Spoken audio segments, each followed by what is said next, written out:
श्री सद्गुरु महाराज की जय। श्री सद्गुरु महाराज की जय। महर्षि में ही सत्संग सुधा सागर प्रवचन 66। शांति संदेश फरवरी 1995 ईस्वी। सत्संग सुधा। पूज्यपाद सद्गुरु महर्षि में ही परमहंस जी महाराज।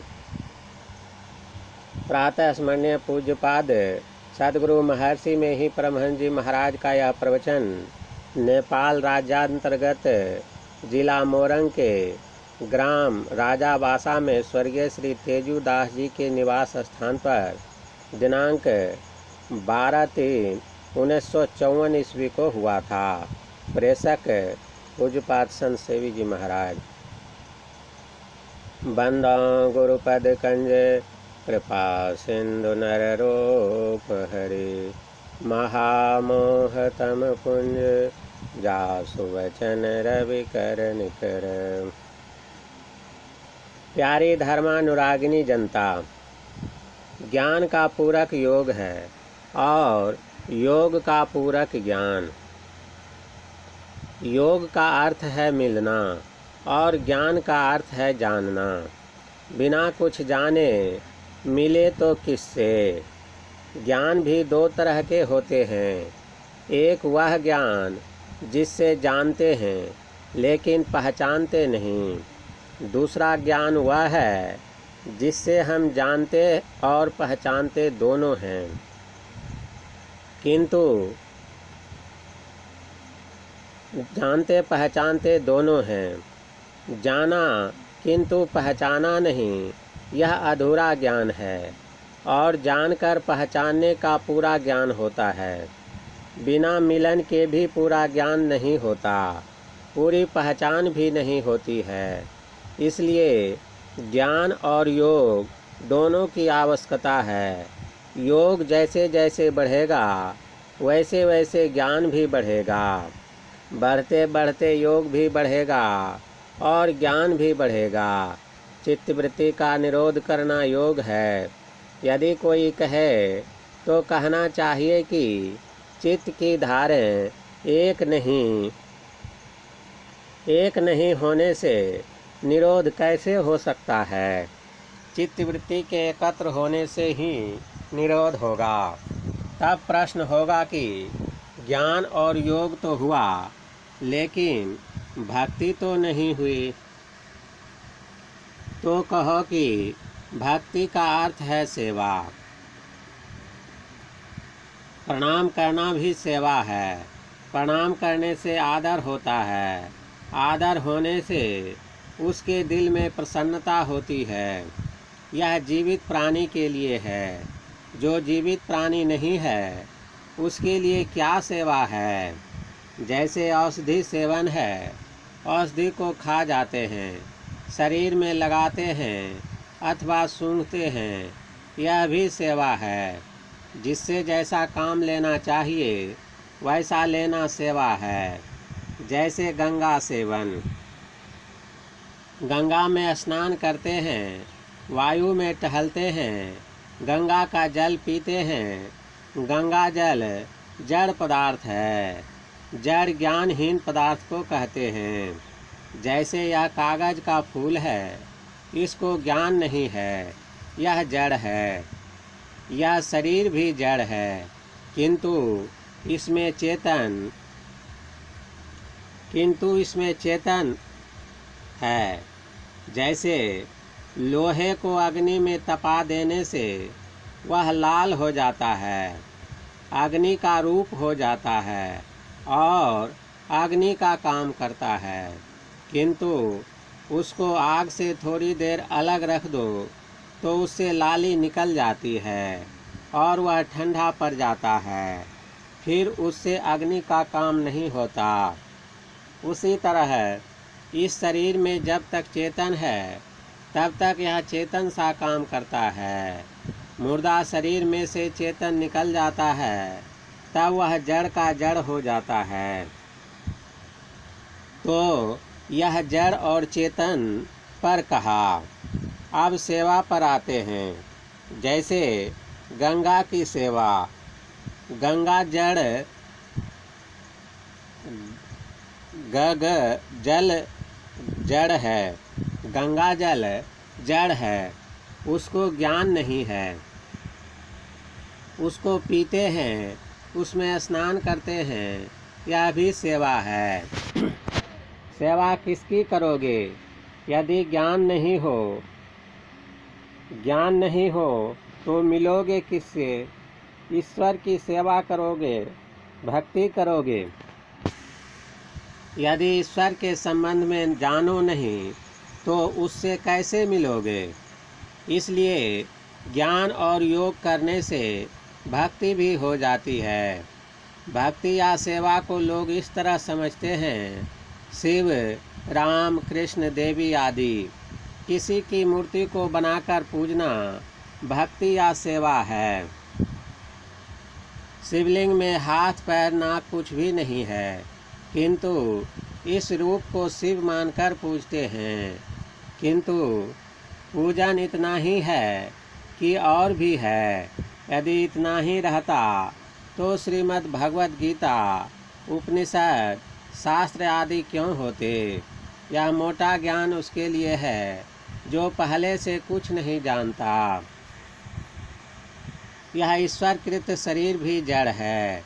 एक पत्थर लो और अपनी देह देखो, दोनों में मोल किसका विशेष है? दोनों ईश्वरकृत हैं। शरीर की इज्जत पत्थर से विशेष है। हीरा, लाल, मोती आदि भी मनुष्य शरीर से कम है, फिर भी मनुष्य देह जड़ है। तब और जो पत्थर है उसका क्या मूल्य है? गुरु यदि गोरु हो तो उसकी सेवा से क्या लाभ होगा? ईश्वर को जानना है तो यदि इतना ही जाने कि शालिग्राम ही ईश्वर है तो इतने से काम नहीं चलेगा। यदि गुरु को ही ईश्वर मानो, जैसा तुलसीकृत रामायण में है, बंदों गुरुपद कंज, कृपा सिंधु नर रूप हरि, महामोह तम पुंज, जासु वचन रवि कर निकर। वाल्मीकि जी ने भी श्री राम से कहा था, तुम ते अधिक गुरु ही जी जानी, सकल भाव से वही सन्मानी। ईश्वर सब में है, इसलिए कि ईश्वर सबसे पहले का है। उसके पहले कुछ नहीं था। खुदा यानी खुद जोड़ आ बराबर स्वयं आया।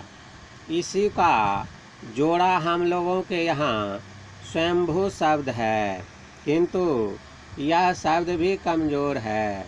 जो पहले से है वह छोटा नहीं हो सकता, या बड़ा भी हो तो परिमाण सहित। यदि आदि अंत सहित चाहे करोड़ों योजन का लंबा चौड़ा हो, अनादि अनंत से छोटा ही है। यदि कहा जाए कि सबसे पहले का सीमा वाला पदार्थ था, तो प्रश्न होगा कि उसकी सीमा के पार में क्या था। सीमा वाला मान लेने पर ईश्वर सबसे पहले का सिद्ध नहीं होता है। गोस्वामी तुलसीदास जी ने कहा है, व्यापक व्याप अखंड अनंता, अखिल अमोघ शक्ति भगवंता। जो पहले का होगा उसकी सीमा नहीं होगी और वह सब में होगा। इसलिए कबीर साहब ने कहा है, सब में सभी ते न्यारा, जीव जंतु जल थल सभी में, शब्द व्यापत बोलन हारा। शालिग्राम श्री राम या गुरु की मूर्ति को जो बताया गया है, वह तो इसलिए कि तुम कुछ नहीं जानते हो तो उसमें मन लगाने के लिए बताया। यदि कहो कि ईश्वर से मिलकर क्या होगा, तो देखो यहाँ पर आराम नहीं है, बेचैनी लगी रहती है। चाहे राजा हो या कुछ बने रहो। अंग्रेज हम लोगों के यहाँ से भाग गया, वह यहाँ था तब उसको बेचैनी थी, इसको छोड़कर भाग गया तब भी बेचैनी है।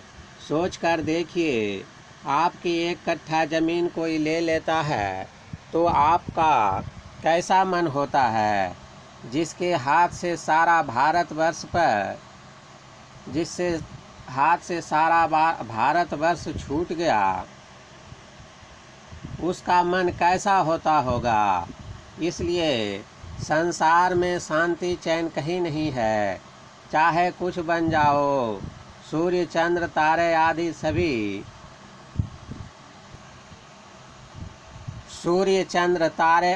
सभी देश काल से घिरे हैं। देश काल के अंदर रहोगे तो बेचैनी में और दुख में रहोगे। इंद्र ब्रह्मा शिव आदि सब के सब बेचैन रहते हैं। इसलिए देश काल से जो पड़े है उससे मिलो, यही योग है। इसी योग का अर्थ भक्ति है। परमात्मा से मिलने के लिए कोशिश करो, यही भक्ति है। मोटी बातों से भक्ति का आरंभ है। भक्ति का जहाँ अंत है वहाँ परमात्मा दर्शन है। इस भक्ति में ईश्वर के पास जाना है, ईश्वर को बुलाना नहीं है। यदि कोई कहे कि ईश्वर को सर्वव्यापी मानते हो तो उसको यहाँ क्यों नहीं पकड़ते, तो उत्तर में कहेंगे कि जानने पहचानने के लिए हमारे पास 5 ज्ञानेंद्रियाँ हैं। ये मोटी मोटी हैं, किंतु ईश्वर झीने से झीना है। उसको इन मोटी इंद्रियों से कैसे पकड़ सकेंगे। इसलिए वहाँ जाना है जहाँ सब शरीरों और सब इंद्रियों से छूट जाए, तब ईश्वर दर्शन होगा। श्री सद्गुरु महाराज की जय। श्री सद्गुरु महाराज की जय। प्रभु प्रेमियों, आप लोगों ने गुरु महाराज के प्रवचन सुने। गुरु महाराज के इसी तरह के बहुत सारे प्रवचन सत्संग ध्यान चैनल पर उपलब्ध है, और जो प्रवचन उपलब्ध नहीं है उसको लगातार उपलब्ध कराने का प्रयास जारी है। अतः आप लोगों से निवेदन है कि जब भी कोई नया वीडियो डाला जाए उसकी अविलंब सूचना पाने के लिए इस चैनल को सब्सक्राइब कर लें, और यह बात अपने इष्ट मित्रों को भी बतावें जिससे वे भी लाभ ले सकें। अगर आप इस प्रवचन को अपने से पढ़ना चाहें तो पढ़ सकते हैं। इस वीडियो के डिस्क्रिप्शन में लिंक दिया गया है, वहां दबाकर आप इस प्रवचन को अपने से पढ़ सकते हैं, अथवा आई बटन में भी लिंक रहता है। श्री सद्गुरु महाराज की जय। श्री सद्गुरु महाराज की जय। यह पिंड ब्रह्मांड का नक्शा है जो शांति संदेश के कवर पेज पर प्रकाशित है। इस नक्शा को समझाने के लिए छोटे लाल बाबा ने एक पुस्तक लिखा है, इसका नाम पिंड माही ब्रह्मांड है। जो लोग इस नक्शे को समझना चाहते हैं कि ध्यान भजन करने के क्रम में किस तरह की अनुभूतियाँ होती है, वह इसी तरह चित्र से समझा जा सकता है। यह मात्र नमूना के रूप में समझने के लिए है। हकीकत में अनुभव तो कुछ अलग ढंग का ही होता है। श्री सद्गुरु महाराज की जय।